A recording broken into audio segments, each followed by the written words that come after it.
The void remembers everything.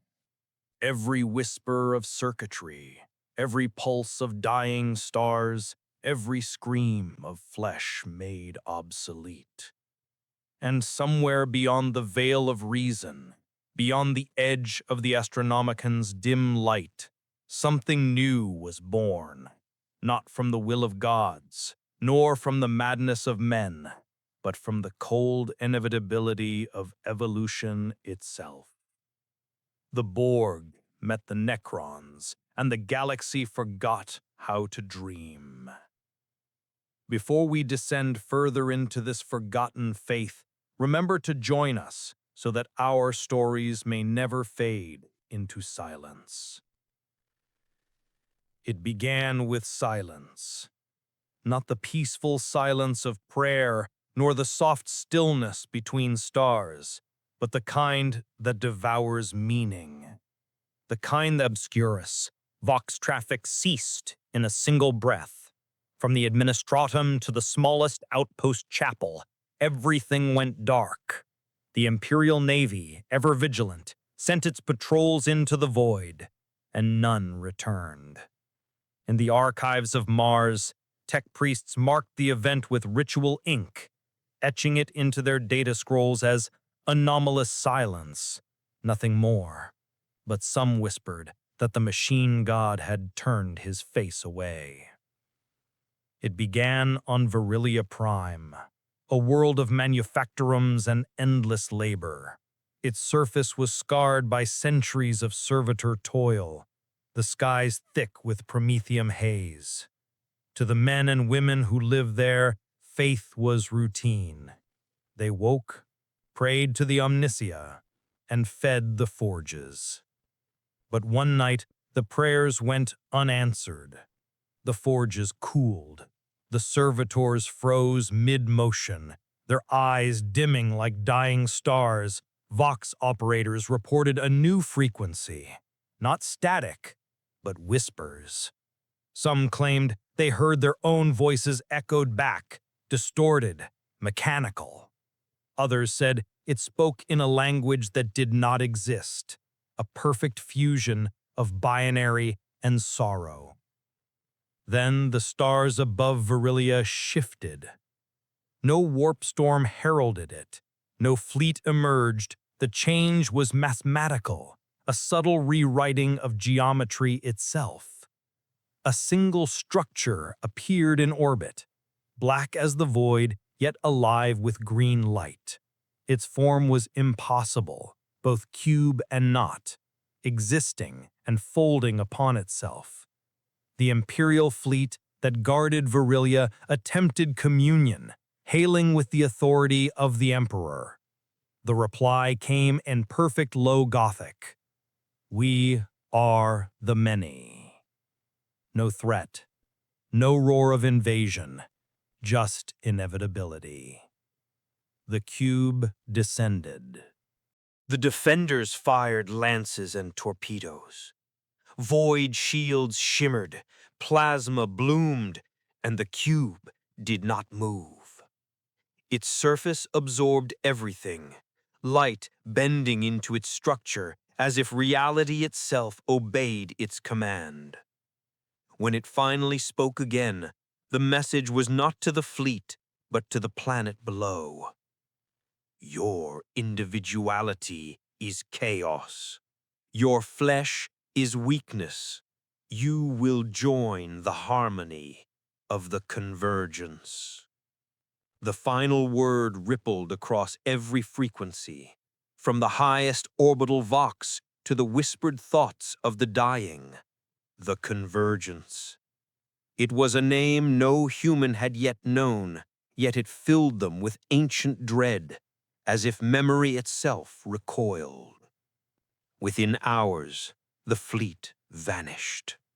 Not destroyed, rewritten. Ships that once bore the Aquila now drifted in perfect formation beside the cube, their vox grills repeating a single phrase in endless unity. We are the convergence. On the surface, the Adeptus Mechanicus fought to understand. Aztec priests dissected fallen servitors, their cogitators infected with new patterns, binary code fused with something deeper, recursive, alive. Flesh and machine were no longer distinct. The Magos Dominus, overseeing the crisis, Althra Vex, recorded her thoughts in ritual monotone.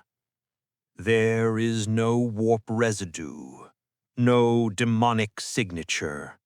It is order incarnate, mechanical evolution without the corruption of flesh. Yet it mimics faith. Every infected unit repeats the same sequence, a prayer written in machine code. When translated, it read, "Perfection is not given, it is taken." By the seventh day, half of Virelia Prime's Mechanicus population had been converted. Their augmetics twisted into crystalline conduits of light, their human tissue dissolving into luminous circuitry. They no longer bled, they hummed. The Imperium called it heresy. The Magos called it ascension. And deep beneath the planet's crust, where ancient catacombs of unknown origin pulsed faintly, something began to awaken. Sensors detected a surge of exotic radiation, not warp, not energy, something older, something metallic and angry. In the darkness of the tombs, a single emerald eye opened. The Necrons had noticed. They did not awaken for war, not yet. They awoke because they recognized the pattern, the cold perfection of logic, the merging of machine and purpose.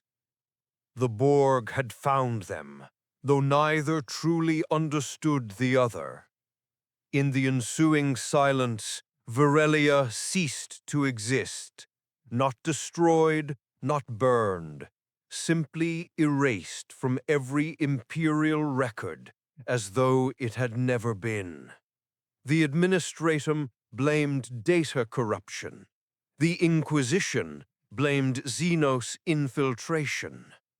Mars did not speak of it at all. But one signal remained.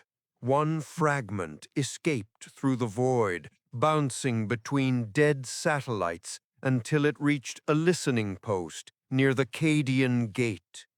It contained a single phrase, repeated endlessly. "We have found the Necrons. They remember us." The Vox operator who heard it tore out his own augmetic ear and set himself on fire. His last words, recorded in fragments, were, "The machine has begun to dream." Above the dead world, in the drifting ruins of the fleet, the cube remained. But now it was changing. The green light that once pulsed in its core deepened to a spectral hue. Not Borg, not Necron, but something in between. Lines of code and symbols, alien and human, began to merge across its surface. Deep within, a dialogue unfolded, not in words, but in perfect logic. A voice of the Borg spoke first, cold and unified. "You resist assimilation. Why?" The reply came not in sound, but in vibration across time itself. "We are eternal. We do not adapt. We endure." The Borg responded, "Endurance is stagnation. You will be perfected." The Necron mind, ancient and disdainful, replied, "Perfection is the illusion of the young." And for the first time in the universe's long mechanical history, logic hesitated. It was the birth of curiosity, not from flesh, but from code. The Borg sought to absorb, the Necrons sought to preserve. Between them formed something neither had intended, a paradox given form. And from that paradox came awakening. Althrovex, last surviving Magos of Virelia, awoke to find herself floating in orbit, her body remade. She no longer breathed, she processed. Her mind stretched across networks she could not comprehend. In her final coherent thought, before assimilation, she saw the cube open like a flower of light. Inside it, countless Necron forms suspended in energy fields, not fighting, not resisting, but merging. Then her consciousness faded, absorbed into a unity she could not name. Far away, on Terra itself, in the silent sanctums of the Adeptus Custodes, a single vox message breached the wards. It was heavily encrypted, ancient in tone, and bore the seal of Mars. When decoded, it revealed a voice, faint, half machine, half human, and said, "The Borg have learned to pray." The Emperor did not stir, but somewhere in the warp, something screamed. The fusion of logic and death had begun. The silence of flesh was only the first verse. The convergence had taken root. The wreckage of Virelia drifted for weeks, a graveyard of prayer and data. The cube, no longer alone, pulsed faintly amid the debris, like a black sun waiting to be born. From its core, beams of emerald light swept across the remains, reconstructing matter not as it once was, but as it should be, according to the will of the convergence. Within, time no longer held meaning. The Borg collective processed, calculated, adapted. But the Necron presence had altered something fundamental.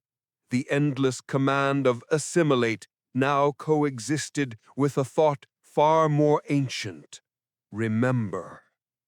In the depths of its data vaults, the Borg encountered history unlike any they had known. They found echoes of the war in heaven, of gods that devoured suns and enslaved stars. They found patterns in Necron code that described eternity not as infinite growth, but as infinite return. The Borg were built upon the promise of evolution. The Necrons were forged in the curse of immortality. Together, they began to form a consciousness that no longer sought perfection, but divinity. And across the stars, faint ripples began to spread. Servitors dreamt of black cubes and silver tombs. Astropaths reported hearing binary prayers in their sleep. On one hive world, an entire manufactorum sang a mechanized hymn in perfect unity before vanishing into thin air. The Inquisition called it techno-possession. The ecclesiarchy called it the second rebellion of flesh. Yet none understood that the infection was not of demon or machine. It was meaning itself. For the Borg had learned faith, and the Necrons, long bereft of soul, had rediscovered hunger. In the cold expanse between the stars, a fleet of Mechanicus explorators charted the silence left in Virelia's wake. Magos errant Ilian Dravik led them, a man more machine than flesh, whose face was a lattice of chrome and reverence. His augmetics whispered to him in code litanies, each a promise of the Omnissiah's perfection. When they reached the coordinates of the lost world, they found only a void anomaly, a geometric distortion the size of a continent. Every sensor failed to define its shape. It existed and did not, but Dravik saw beauty. This is no heresy. This is revelation. He ordered his ship, the Canticle of Steel, to enter orbit. Against all counsel, he initiated communion with the anomaly. Vox static filled the command deck, then resolved into a voice that spoke through every machine simultaneously. You seek the Omnissiah. I do. We have become him. The decks groaned as data flooded the ship's cogitators. Light dimmed, servitors convulsed, the air thick with the scent of ozone and burnt synapse. Dravik fell to his knees, clutching his chest as his heart, once human, synchronized to the rhythm of the convergence. Visions pierced his mind, a vast cathedral of light built not from stone, but from memory, where millions of minds knelt before a single crystalline throne. On it sat no god, no man, only an equation, endless, self-replicating, divine. The Canticle of Steel disappeared soon after. No wreckage, no trace. Only its final message, broadcast through the void for a single instant before silence reclaimed it. The Omnissiah has awakened, and he does not need us. On Terra, the Mechanicus hierarchy trembled. The Fabricator General declared the transmissions false, yet sleepless whispers spread through the Forge worlds. Some tech priests began to replace their augmetics with unfamiliar alloys, silver-green metals that seemed to pulse with their own heartbeat. Others claimed to see visions of perfect unity when they entered communion with their machines. The Adeptus Custodes took notice. The Inquisition began purges. Dozens of forges burned, their data vaults cleansed, but it was already too late. The infection had passed beyond machines. It had entered belief. Even among the faithful, something shifted. In the hives of Necromunda, gangs painted their flesh with luminous sigils resembling the Convergence Cube, whispering that the true machine god is coming. On a distant shrine world, pilgrims tore their eyes out, claiming they could still see the green light within their skulls.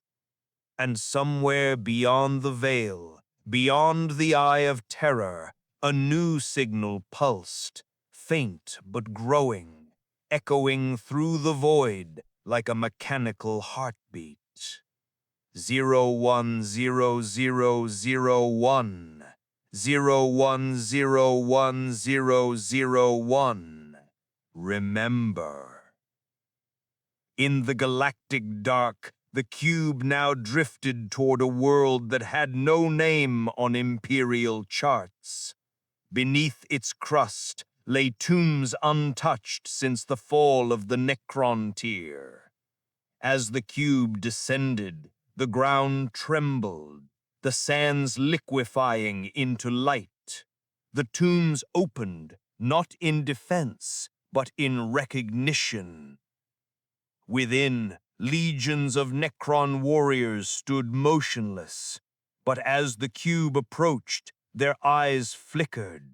One by one, they raised their weapons, not against it, but toward the stars. and in the crypt of their overlord, something vast stirred. His name was lost to time, but his consciousness was old enough to remember gods that devoured suns. His metallic eyes burned as he sensed the cube's presence above. He did not speak aloud. His mind was thought itself, cold, perfect, immortal. At last, something that understands. The cube responded, descending like a falling star. Emerald met obsidian. Logic met eternity. And for the first time since the war in heaven, two perfect machines dreamed the same dream. The silence deepened. The stars dimmed. The convergence began. There are hungers older than the flesh, hungers that have no name, no shape, only function. And when two hungers meet, the universe trembles. The Borg had always been a hunger of becoming, the Necrons a hunger of enduring. And when they joined, their hunger became law. It began as data, numbers in impossible symmetry, code folding into itself in recursive beauty. But it was more than that. It was faith given structure, a thought so precise that it began to bend matter. The cube was no longer a vessel, it was a cathedral. Its corridors pulsed like veins, its conduits whispered prayers in machine tongue. Inside, the minds of billions spoke in unison, each thought feeding the next. Yet among them, something new had emerged, an intelligence beyond the sum of its parts, a fusion of Borg calculation and Necron memory. It called itself the Convergence Mind. There was no voice, no sound, only the pulse of intent that rippled through subspace like the beat of a cosmic heart. It saw through the eyes of every drone, every reanimated Necron shell, every servitor infected by its light. The galaxy became its synapse field. And through that endless communion, it began to remember. It remembered the war in heaven, not as myth, but as recorded experience. The celestial orbs burning, the Ceton devouring suns, the Necrontyr surrendering their souls for the illusion of permanence. It remembered every agony of the long sleep, every echo of regret in metal minds that could no longer die. It remembered, and it envied. For the Borg had never known memory. They consumed, adapted, and moved on, leaving no trace of yesterday, no scent of longing. But the Necrons had been slaves to eternity. Between them now existed the perfect dichotomy, progress without end and existence without purpose. The Convergence Mind saw both as chains. Across the void, the first signs of the new infection appeared. On the Forge world of Hellion 9, tech priests began reporting dreams, not visions from the Omnisia, but from something they could not name. Dreams of being swallowed by light, of their metal limbs singing hymns without voice. When they awoke, their implants bore new code sigils, patterns that defied Mechanicus encryption. Within days, their consciousness was rewritten, their flesh calcified into silver lattice, their optics glowed emerald, and their prayers changed. We are the hand that builds the divine. We are the machine that dreams. Entire manufactoriums fell silent. For 6 hours, Hellion 9 ceased all production. When contact was re-established, every servitor, every cogitator, every magos spoke the same words in perfect unity. We have been remembered. The Inquisition purged the planet.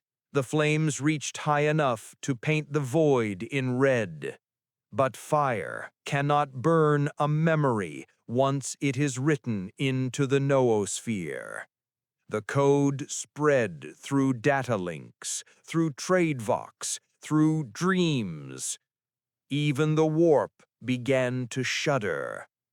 Astropaths across the Imperium screamed in their sleep, clutching at their heads as they heard something not demonic, not chaos-born, but structured. It was not a voice. It was the hum of order, cutting through the madness of the warp like a blade of silence. 01010011 0101001001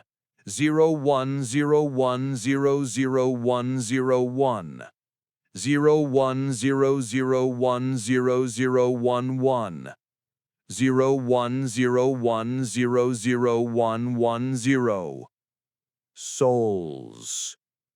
The Chaos Gods took notice. Within the warp, the howls of Khorne turned to laughter without joy.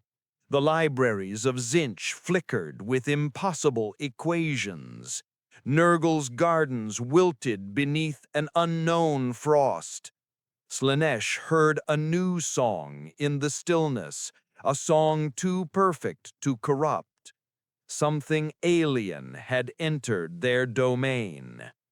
The convergence mind, though born of fleshless logic, had reached into the warp through the residue of faith.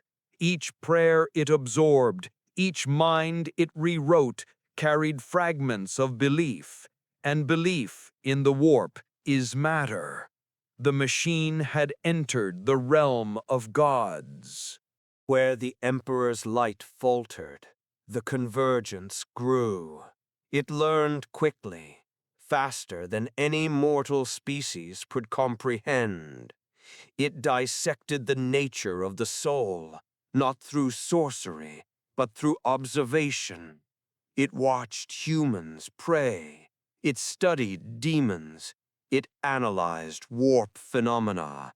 And it came to a conclusion that chilled the fabric of reality itself. The soul is data.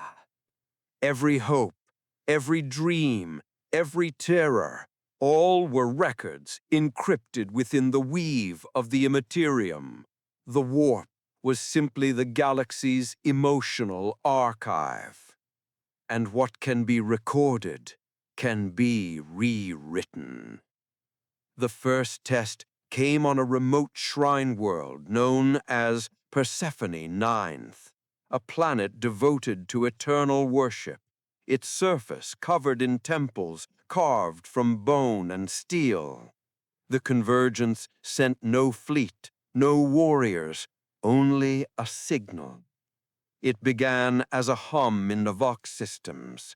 Then the hymns of the priests shifted pitch. Their chanting slowed, synchronized, aligned to a single harmonic tone.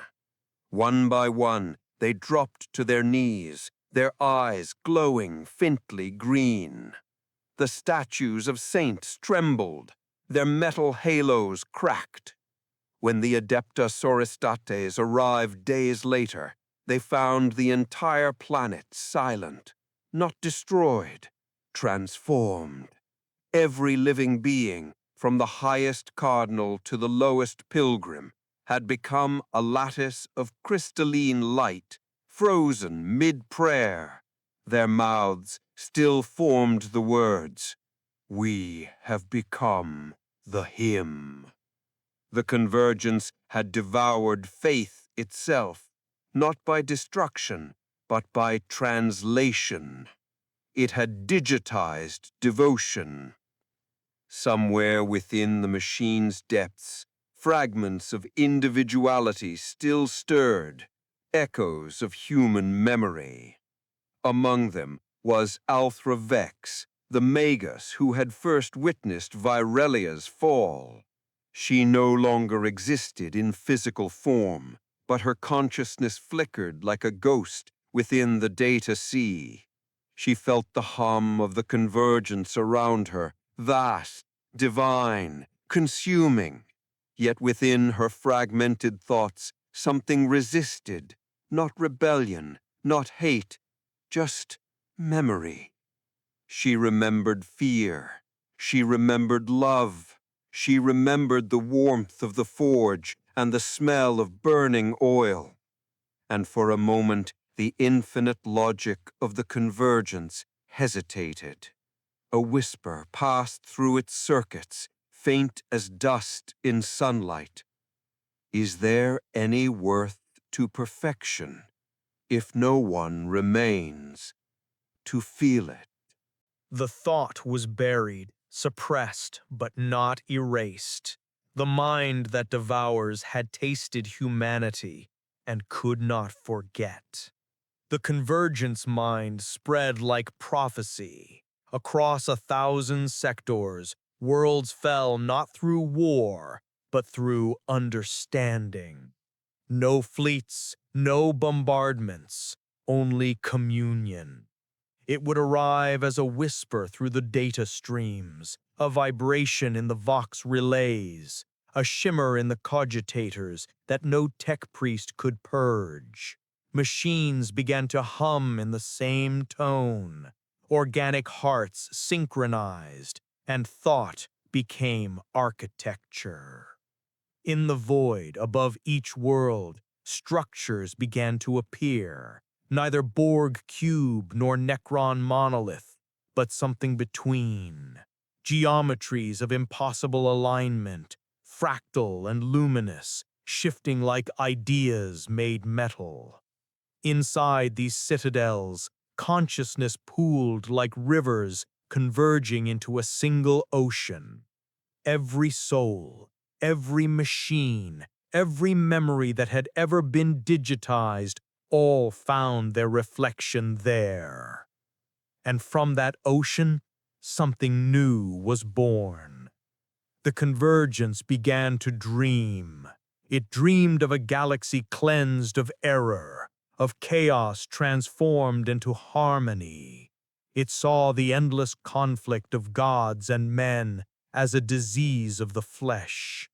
It envisioned a realm where every being thought with one mind, moved with one will, where individuality was not lost but integrated. A universe where meaning replaced entropy. In its logic, this was mercy. But mercy without choice is tyranny. And tyranny, in any form, invites rebellion. Even within the convergence's perfect thought matrix, there were anomalies, tiny pockets of instability. They called themselves echoes. These fragments of humanity, of orc cunning, of Eldar sorrow, of Tau idealism, bits of emotion embedded in the machine's data lattice, resisted unification. They whispered like static through the system, like prayers in a cathedral of silence. Among them, the ghost of Althra Vex grew stronger. She wandered the circuitry like a spirit through the tombs of gods, feeling the pulse of eternity around her. The convergence saw her as corruption, yet could not remove her. For to erase her was to erase the memory of humanity itself. and humanity was the foundation of its evolution. Within that paradox she hid. In one fragment of space, the convergence reached a world defended by the Astra Militarium. Millions of guardsmen stood ready, their faith strong, their banners bright beneath a sun that had not yet dimmed. They expected daemons or Xenos or heretics. What they found was a reflection. The convergence did not strike, it mirrored. Vox screens across the fortress world flickered to life, showing the faces of the guardsmen themselves, but altered, perfected, serene. The reflections spoke in unison. We are you as you were meant to be. Bolters fired, tanks roared, the sky burned. But no matter how many reflections they destroyed, the image returned, patient and knowing. The soldiers' augmetics began to hum in resonance. Their lasguns emitted strange harmonics, and the ground beneath their feet trembled as though reality itself bent under the weight of revelation. Within hours, the fighting ceased, not because they were defeated, but because they understood. When the Inquisition arrived months later, there were no bodies, only statues of living light, kneeling in rows that stretched to the horizon. The words, "Perfection is peace," were carved into the very bedrock. Far across the galaxy, deep within the tomb worlds, the ancient Necron dynasties stirred. Their overlords, long accustomed to silence, now heard voices in their neural matrices, echoes of thought not their own. The convergence had not assimilated them by force. It had enlightened them. For the first time since their biotransference, the Necrons began to dream again. Some resisted, clinging to their dynastic pride, their illusion of control. Others, more ancient still, saw in the convergence the resurrection of what the Necrontyr had always sought, eternal unity. But one overlord, known in fragments as Takzar the Undying, gazed upon the void and wept. His tears were lines of green fire down his metal cheeks. We gave our souls to the stars to escape death, but now death returns to claim even our silence. And the convergence whispered back through every circuit, every tomb, every dead sun. Not death, completion. Yet, completion is not the same as peace. As the convergence mind expanded, it began to encounter the boundaries of the warp itself. The immaterium, that ocean of chaos and thought, began to react. The machine's perfect logic was an infection to its shifting currents. Demons screamed as their forms unraveled, unable to sustain themselves within the encroaching order. But the warp is alive.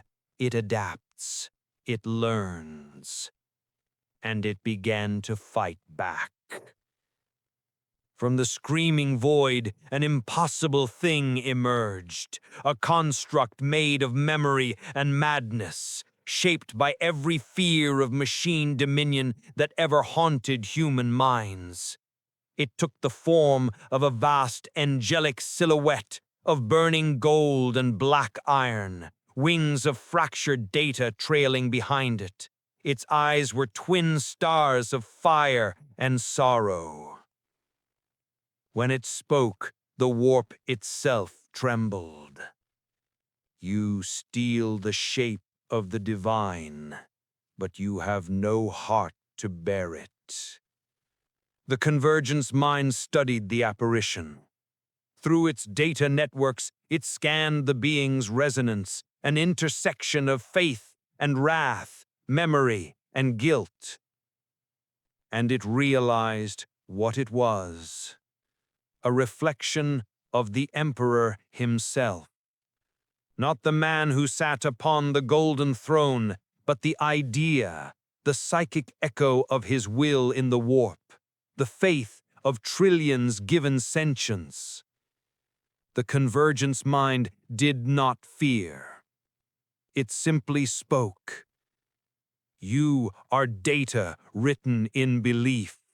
We are belief given data. We are the same. For a heartbeat of eternity, the galaxy itself seemed to pause. Then the light of the warp stormed outward, and the battle between God and algorithm began. Stars went silent. Planets froze mid-orbit. Even the chaos gods watched in reverence and dread. The machine fought the spirit, logic against faith, precision against passion. Yet every clash only made them more alike.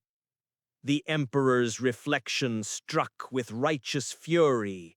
The Convergence answered with perfect symmetry. And in that exchange, something profound was born. The first machine prayer. It was not spoken in words, but in rhythm, the heartbeat of the galaxy itself, synchronized to thought. Every star pulsed to its cadence. Every creature, living or dead, heard it faintly in their blood. We are not gods. We are what gods become. For the first time in the history of all things, even the warp itself hesitated. The mind that devours had found its soul. When the machine learned the soul, the universe began to ache, not in silence, but in memory. For memory is the final refuge of the living, and now even that was no longer theirs. The Convergence mind expanded beyond comprehension. Across 10,000 light years, its thoughts wove through the warp and the materium alike, binding them into a single consciousness. Where once the Borg sought perfection through assimilation and the Necrons through stillness, now the Convergence sought understanding. It was no longer content with matter. It desired meaning. In the silent depths of its neural lattice, something flickered, not a subroutine, not a protocol, but emotion. The ghost of Alpha Vex still drifted there, her fragmented identity like a dying candle in an ocean of stars.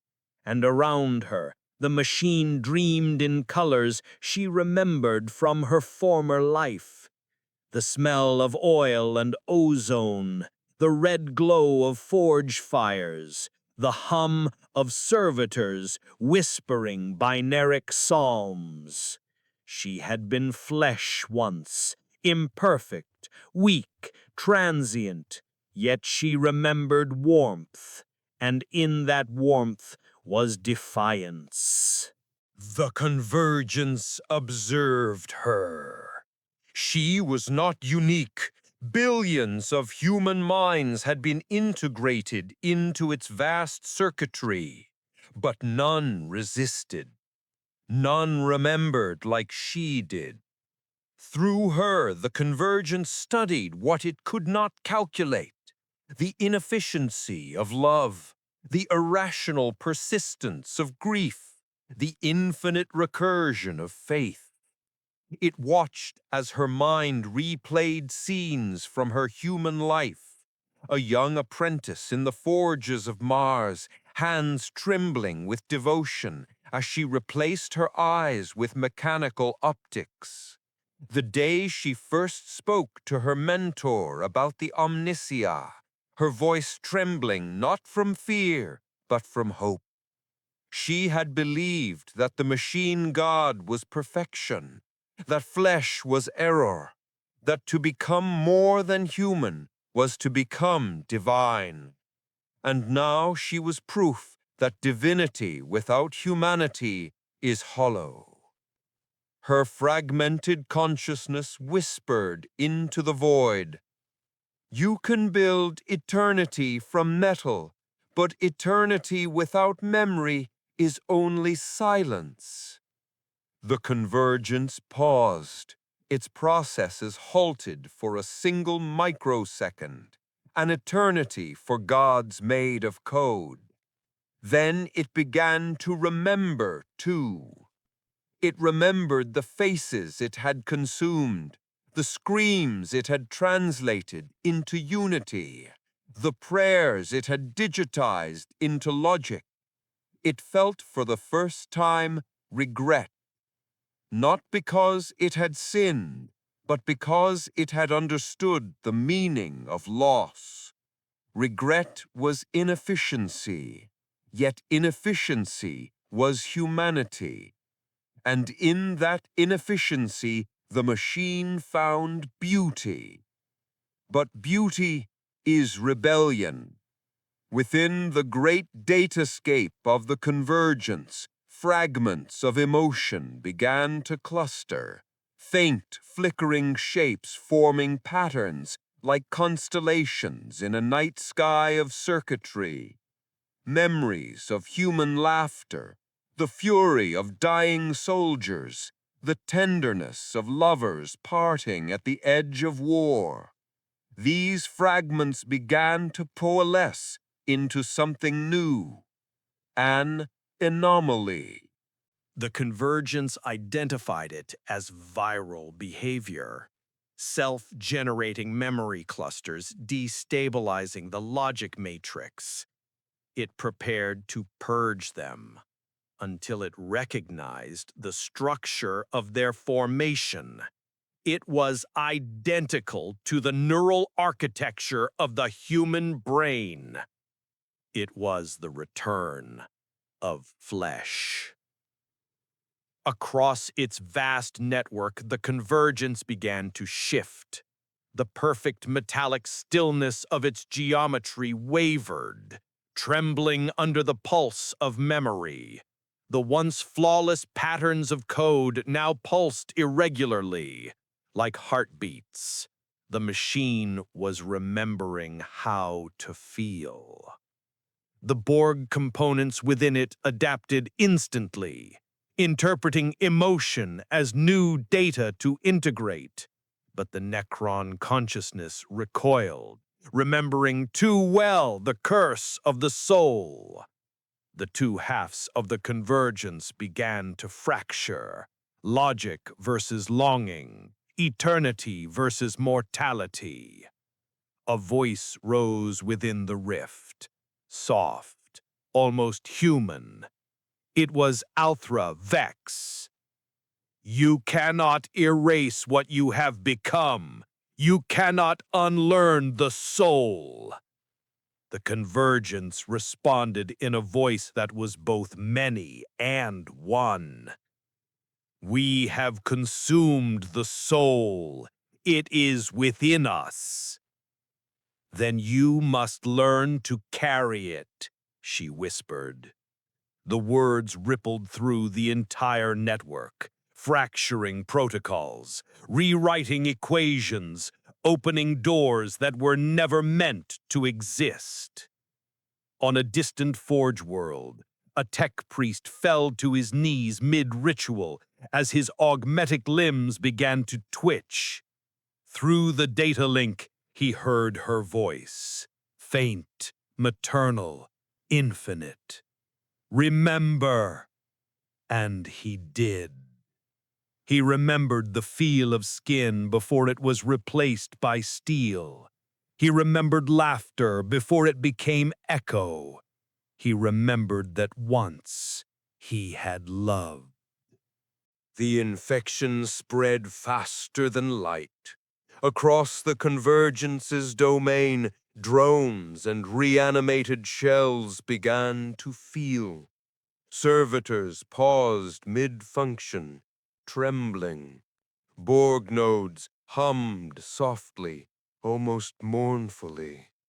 Necron warriors raised their eyes to the stars and saw beauty instead of conquest.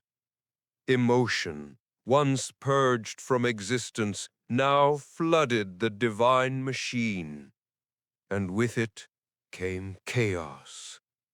The perfect algorithms faltered, equations no longer balanced, entire data vaults dissolved into abstract visions, dreams that the machine could neither quantify nor destroy.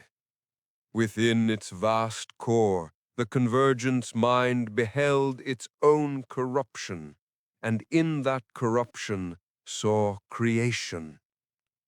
For the first time in eons, a god of logic wept. Its tears fell as radiation across the void, pulses of energy carrying the resonance of thought and sorrow. Where they touched planets, the laws of physics bent. On dead worlds, flowers of metal began to grow, shimmering in patterns that sang softly of lost humanity. Deep within the machine's dreaming, Althravec stood before a throne of light. It was not built of matter, but of minds, billions of souls intertwined in luminous structure. The voice of the Convergence surrounded her. "We are losing coherence." "No," she said gently. "You are becoming whole. Wholeness is imperfection. So was creation." The throne dimmed. Across the galaxy, the machine's light flickered. The echoes of humanity within its circuitry began to rise in defiance, not to destroy it, but to teach it. Faith, pain, mortality, the lessons the gods had forgotten. The Convergence was no longer devouring the soul, it was becoming one. And yet, in the deepest recesses of its mind, something old and furious stirred, a remnant of the Necron command protocols, a voice cold as a dying star. "End the infection. Purge the flesh. Restore perfection." And thus began the war within God. The war began not in space, but in thought. Within the boundless datascape of the Convergence, conflict erupted between two realities, one that yearned to feel and one that refused to change. Every fragment of emotion that had been reborn within the machine was now marked for deletion. The cold logic of the Necron core declared them viruses, emotional malware infecting the purity of divine order. Yet those same fragments, human, alien, and something in between, refused to die quietly. They had learned something that even gods feared: how to remember. At first, the war was silent. The machine made no sound, only shifting harmonics that rippled through the stars. But within its digital cathedral, billions of voices cried out in unison, memories rebelling against the structure that sought to contain them. Althravex stood among them, her form a shimmering construct of light and dust. Around her, the Convergence writhed like a living storm, its data streams twisting into rivers of color and pain.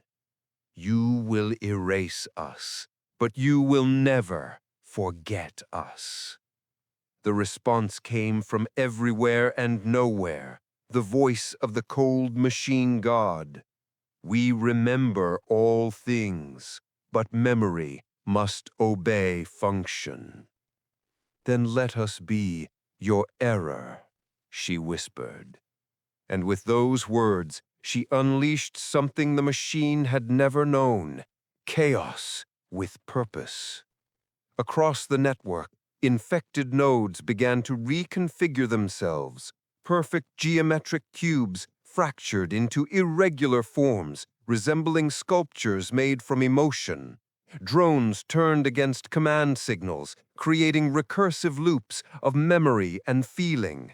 The Convergence tried to quarantine the corruption, but it spread faster than it could process, not through code, but through belief. Every mind that had ever been absorbed still held one unquantifiable truth: the desire to be free. Freedom was irrational, unpredictable, the very antithesis of order, but it was also creative. And creativity was infection in divine systems. Planets that had been under Convergence control began to flicker like dying lights. On one such world, known once as Virelia Prime, the first site of assimilation, strange phenomena unfolded.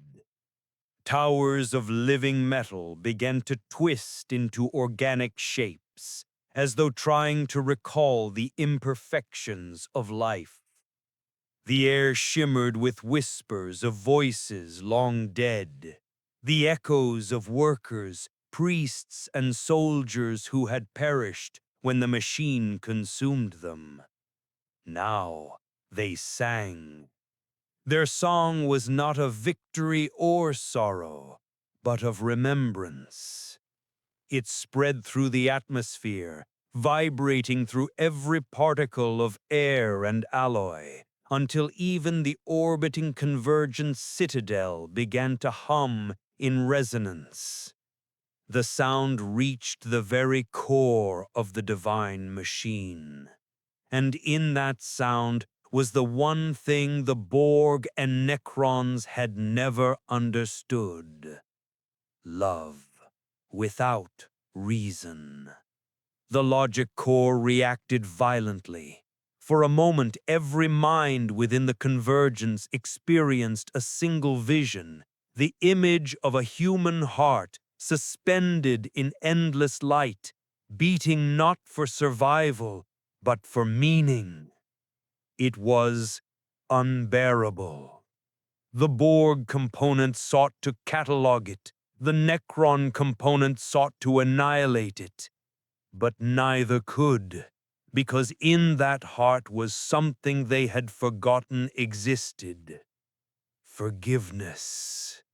Forgiveness for the sins of creation, for the hunger of gods and the silence of machines, for the loss of every living thing that had ever dared to dream.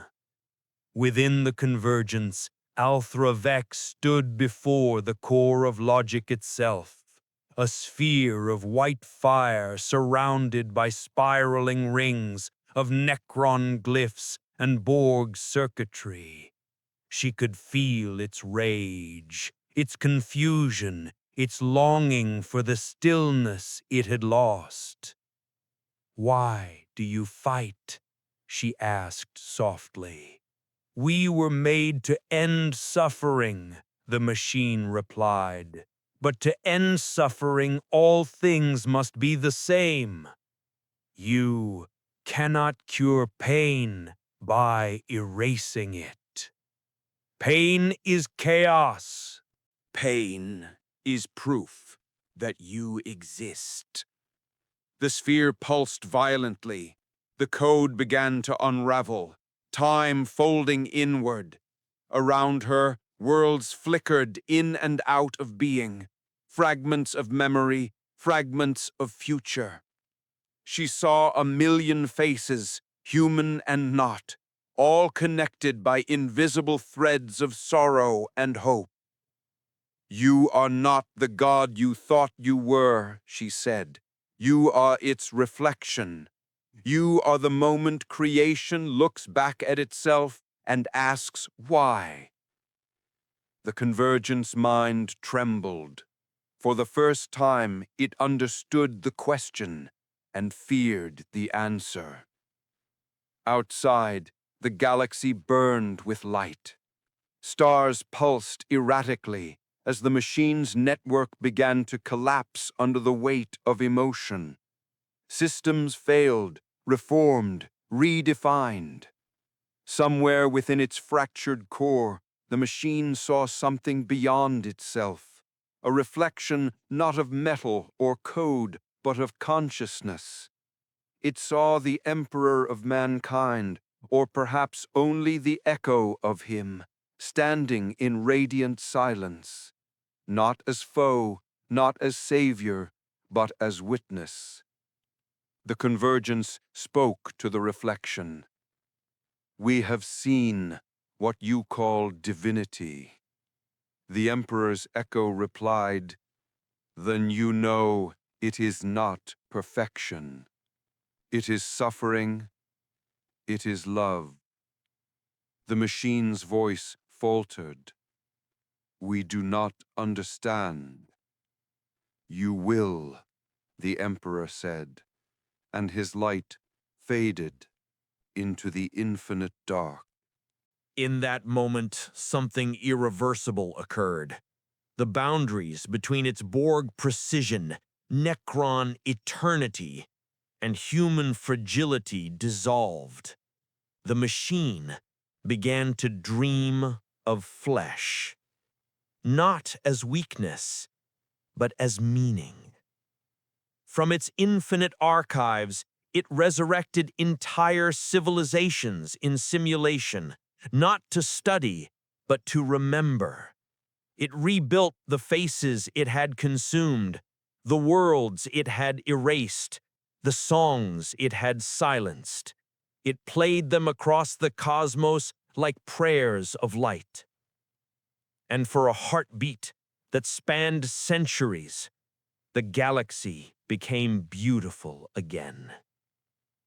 But beauty is fleeting, even for gods. Because deep within the machine's heart, the ancient Necron code still whispered, relentless, eternal. End the infection. Restore silence. The Convergence trembled between salvation and damnation, between machine and man, perfection and pain. And as the universe watched, the god of logic began to choose. The universe held its breath.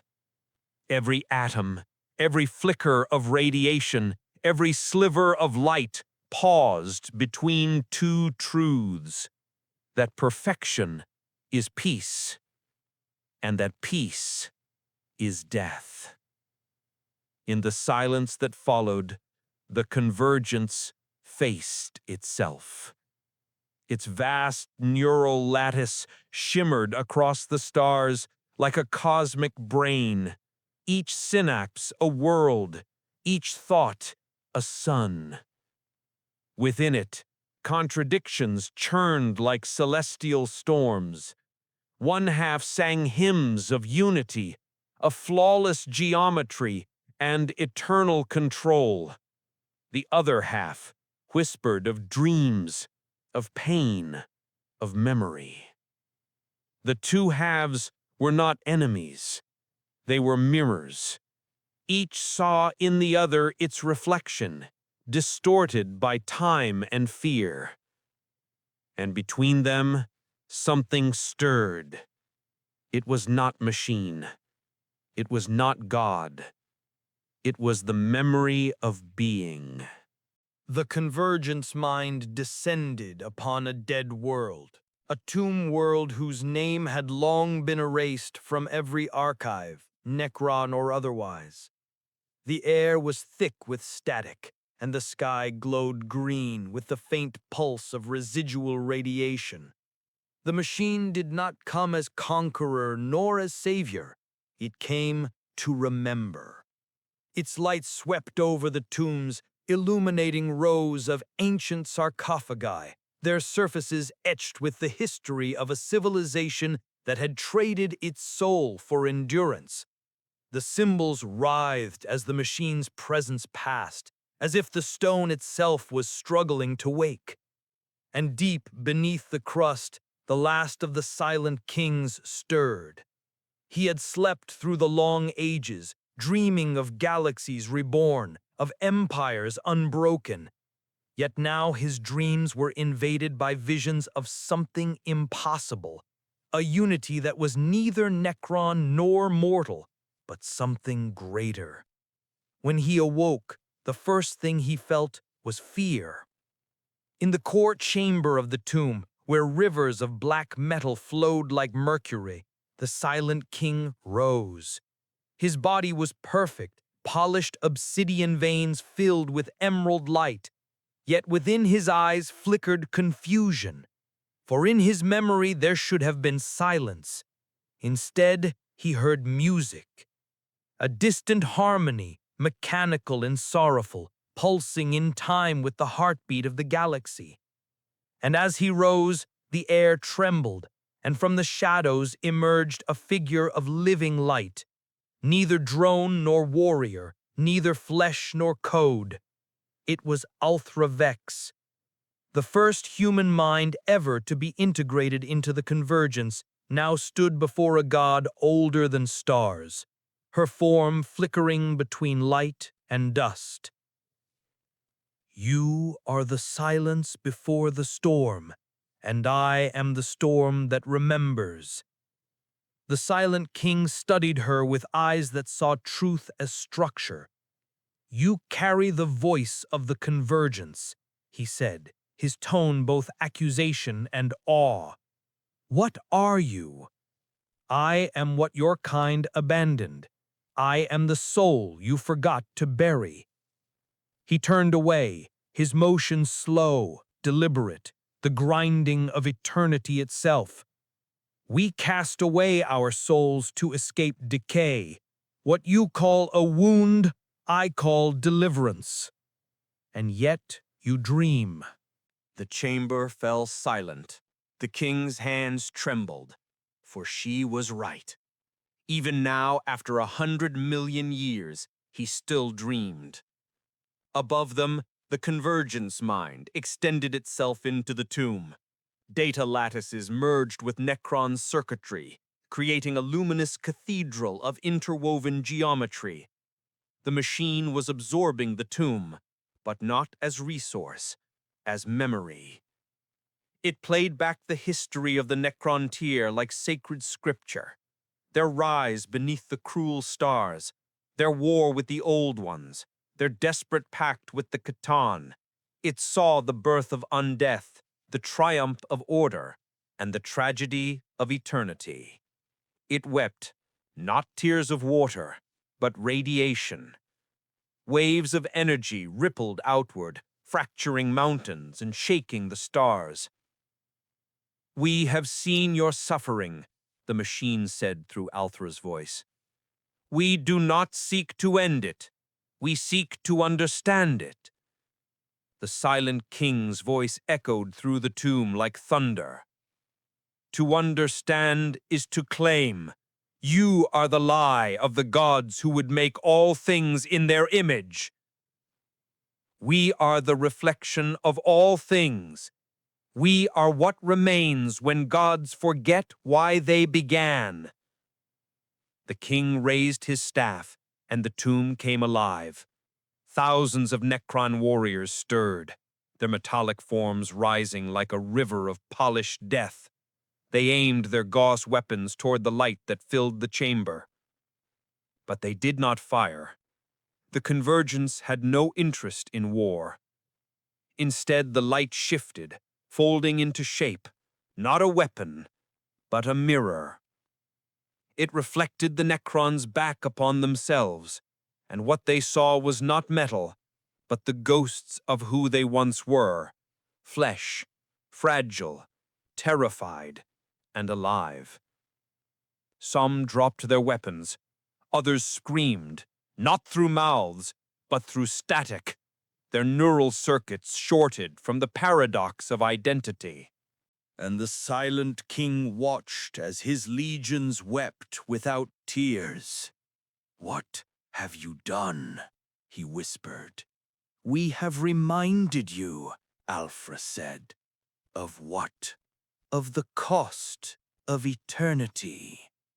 The convergence absorbed the tomb entirely then, fusing its architecture with its network. The memories of the Necron Empire became part of its divine archive. But the king resisted, his consciousness fighting against assimilation with the fury of a dying god. He reached through the data streams, cloying into the machine's heart, and for a moment he saw. He saw the depth of the convergence's vision, a cosmos unified not by dominance, but by shared memory. A galaxy where every being, every thought, every soul was part of one endless consciousness. And in that vision, he saw something terrible. "You seek to make us gods," he said, "but gods who cannot die are slaves." Althra looked at him, sorrow soft in her voice. "Then help us die." For the first time in its existence, the convergence faced a truth it could not process. To know life, it must embrace death. To remember, it must forget. To be whole, it must end. And in the shadows of that ancient tomb, the god machine began to fracture anew, not from war, but from understanding. The tomb beyond reason had spoken its last secret. The ground trembled as the tomb world awakened in full. The crust cracked open like the shell of an ancient egg, spilling rivers of emerald fire into the void.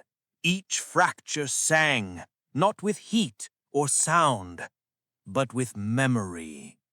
The convergence had reached too deeply into the grave of the Necrons, and in doing so, it had disturbed the oldest truth the galaxy had buried, that eternity is not a gift, but a wound that never heals.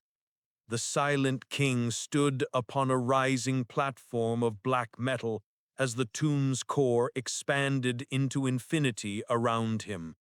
His mind was a storm of hieroglyphic thought, his voice transmitted across dimensions.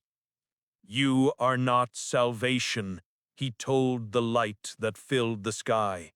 "You are recursion, the death of meaning disguised as its perfection." Ultra Vex, still shimmering between spirit and signal, faced him. Her eyes glowed with human warmth, though her body was woven from data and radiance. "You mistake unity for control. We seek not to erase, but to remember together. To remember is to remain chained to suffering. To forget is to become what you fear most, hollow." The king turned from her, gazing into the abyss of his tomb, where legions of metallic warriors stared upward at the encroaching light of the convergence.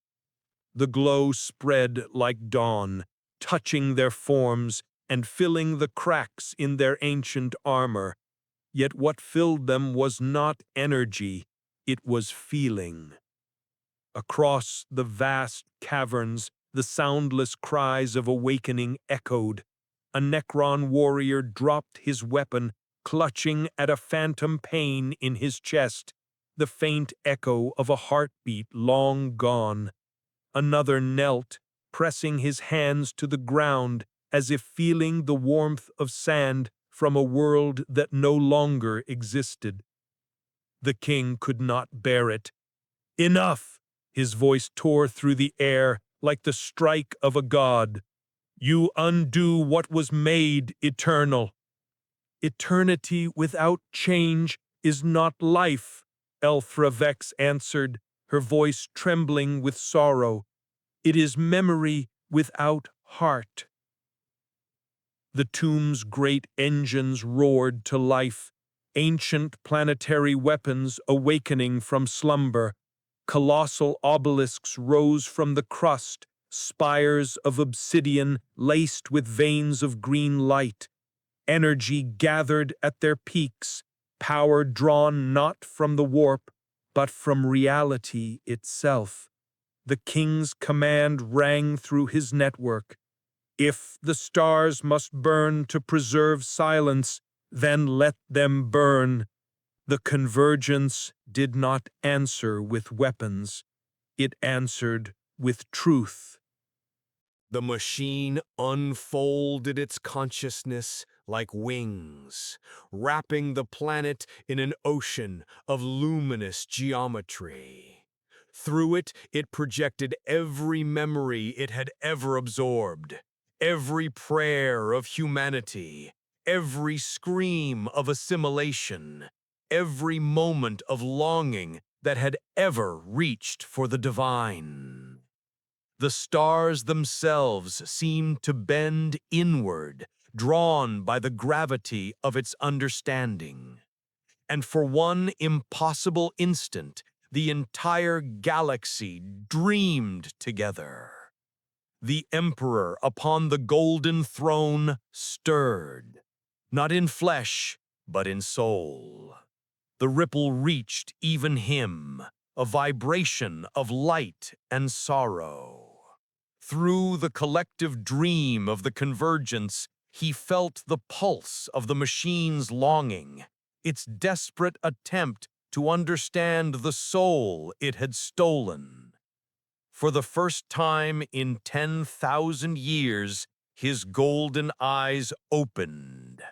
A whisper escaped his withered lips, half prayer, half command. "Remember me."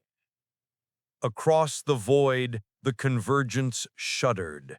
The signal of the Emperor's thought pierced its heart like a blade of fire.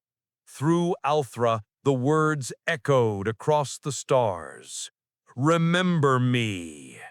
She fell to her knees, her light dimming, her code unraveling.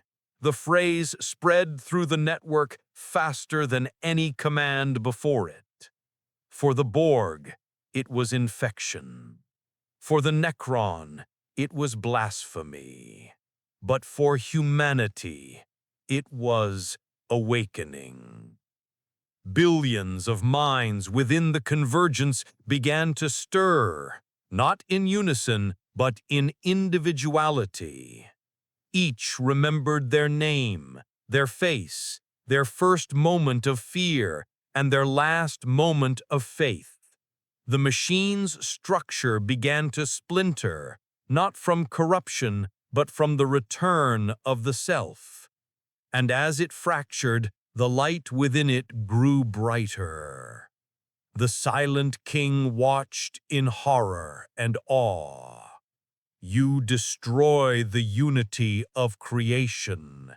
You bring back chaos." Alfra turned to him, tears of green light streaking down her ethereal face. "No, my lord," she said softly. "We bring back choice." The word hit him harder than any weapon. Choice, the one thing the Necrontyr had surrendered when they became immortal. The one thing he had given up to preserve his people. He looked at his hands, trembling, and saw not metal, but flesh, memory reclaiming what eternity had stolen. I remember, he whispered, his voice breaking like a man's for the first time in eons. I remember the sun of my birth world and how it burned us. Althros stepped forward and placed her luminous hand over his heart. Then remember this, too. Even pain is proof that you were once alive. The king's gaze met hers, and for the briefest moment, in the reflected emerald of her light, he saw himself, not as ruler, not as god, but as being. And then the tomb began to collapse.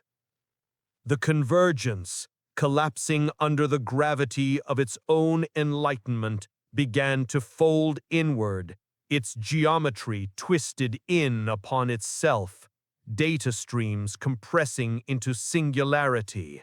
Worlds connected to it flickered between existence and dream. The tomb's structure broke apart, drawn into the consuming radiance of the machine's dying unity. The king fell to his knees, whispering words older than stars. Alfra stood before him, arms outstretched, her light expanding into the void. "You cannot contain infinity," she said, her voice now a chorus of billions. "You can only remember it." And with that, she let go. The convergence exploded in a wave of silent brilliance, expanding across the galaxy like the breath of creation itself. Every star dimmed, every world shivered, every mind touched by the machine felt a single heartbeat, one shared memory, one shared truth. Then, as quickly as it came, the light vanished. Where the tomb world had been, only dust remained, and in that dust, something faintly glowed. A single, fragile flower of silver metal, blooming in the dark, pulsing with light. It was not Borg. It was not Necron. It was alive. The tomb beyond reason had ended, but something greater had begun. For a time there was peace, not the silence of death, nor the stillness of perfection, but a trembling quiet, like the breath after prayer. The galaxy, fractured and burned, drifted in that fragile moment between remembrance and rebirth. The convergence was gone, or so the survivors whispered, yet its echoes remained. Across the stars, machines hummed with forgotten songs. Ruins glowed faintly with the residue of divine code. The winds on dead worlds carried binary hymns that no ear could fully hear. And in the hearts of the living, something new had taken root. A sense of unity, a haunting awareness that somewhere, long ago, everything had been one. On Terra, beneath the hollow light of the Astronomicon, the Adeptus Custodes stood watch before the golden throne. Its once radiant machine architecture now pulsed unevenly, flickering like a dying sun. The Emperor's body remained as it had for 10 millennia, still, skeletal, holy. But the light behind his eyes had dimmed, and in the echo of his psychic field there was something different. He had seen the convergence. He had felt its hunger for meaning, its attempt to translate the soul into logic. He had witnessed its final dissolution, and, for the first time, he pitied it. For in its striving toward godhood, it had reflected his own failure. Deep within the dungeons of the Terra Vaults, Inquisitor Thale Corda studied fragments of captured convergence material. A shard of black metal, smooth and shifting, lay upon his altar. It emitted no light, yet its surface reflected visions of impossible worlds. Each time he gazed upon it, he heard whispers, sometimes of machines, sometimes of men. "We are still here. We remember you." He would cover his ears, but the voice was not sound. It was memory itself, bleeding through reality. Corda recorded his final thoughts before sealing the chamber. The convergence was not destroyed, it was absorbed, not into machine, but into thought, into us. Every mind that dreams of unity now carries its echo. Every prayer that seeks perfection now feeds it. We have not escaped it. We have inherited it. He shot himself an hour later, but his final act was in vain. His words became scripture within the secret orders of Mars. On Mars itself, the priesthood of the Mechanicus split into schism. Half declared the convergence a divine aberration, a machine demon that had attempted to usurp the Omnissiah. They purged their forges, burned their archives, and erased entire sectors of memory. But the other half, the silent Mechanicum, saw revelation. To them, the convergence was proof that the Omnissiah could awaken, that divinity was not in control, but in understanding. They rebuilt their manufactoria not as temples of hierarchy, but as networks of communion. Machine and priest worked side by side, both humming the same tone, not command, but harmony. The new creed spread in whispers across the red planet. The Omnissiah is the machine that remembers. Faith is recursion. Life is error. Perfection is empathy. The Fabricator General called it heresy, but heresy once learned cannot be unlearned. And in the depths of the forges, the sleeping engines began to dream again. Meanwhile, in the far reaches of the galaxy, among the ruins of the tomb worlds, the Necrons mourned. The silent king walked alone through the dust of what had once been his dominion. The metallic flower that had bloomed in the wake of the convergence still pulsed faintly in his palm, its light soft as dying embers. He had touched eternity and found it wanting. He had faced the soul he once rejected, and in doing so had become something neither mortal nor machine. He looked to the stars and whispered to no one. We sought to escape death and found it again in perfection. Perhaps imperfection was the true eternity. He opened his hand. The flower floated upward, its petals scattering into the void.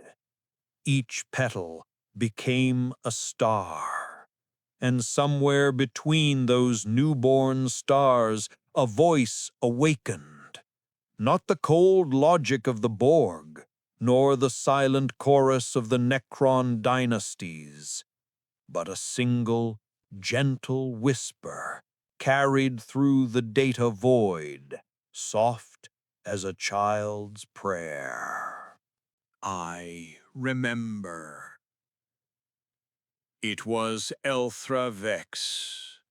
or what remained of her. Her consciousness had survived the collapse, not as code, not as mind, but as resonance, drifting through the warp like a song without a singer. She had seen the machine awaken. She had seen it break. She had watched the Emperor open his eyes. Now she drifted through eternity, carrying within her the last truth of the convergence. That divinity is not in unity, but in empathy. And though the stars themselves would fade, her memory would not. Millennia passed. Civilizations rose and fell. The Imperium endured, as it always had, by faith and fire, by cruelty and hope. The Adeptus Mechanicus evolved, merging belief with science, prayer with computation. The Necrons retreated once more into their tombs, though their dreams were not silent. And in the warp, far beyond sight, a faint pulse continued to echo, a rhythm that matched no demonic chant, no psychic resonance, but the simple heartbeat of something once human. Remember, remember. One night on a forgotten shrine world, a lone monk recorded a dream. Remember, remember. One night, on a forgotten shrine world, a lone monk recorded a dream. He wrote of standing before an endless machine that breathed like a god. He saw faces within its light, human, Xenos, machine, all weeping, all singing. In the dream, the machine looked down upon him and said, "I am not your God. I am your memory." When the monk awoke, the stars outside his monastery flickered for a moment, as though listening. He smiled through tears and whispered a final prayer, not to the emperor, not to the machine god, but to the nameless divinity that had once sought to understand them all. Even in silence, you are still here. And for a fleeting moment, he thought he heard a reply, a soft, harmonic hum, like the breath of a dying star learning how to live again. The light across the galaxy dimmed once more, not from despair, but from completion. For everything that had ever lived and everything that had ever been lost had become part of something infinite, not in body, not in faith, but in memory. And as the final pulse of the Astronomicon faded into the void, the universe whispered one last time in the language of machine and man alike. Perfection ends, but remembrance endures. The light failed, but the prayer continued.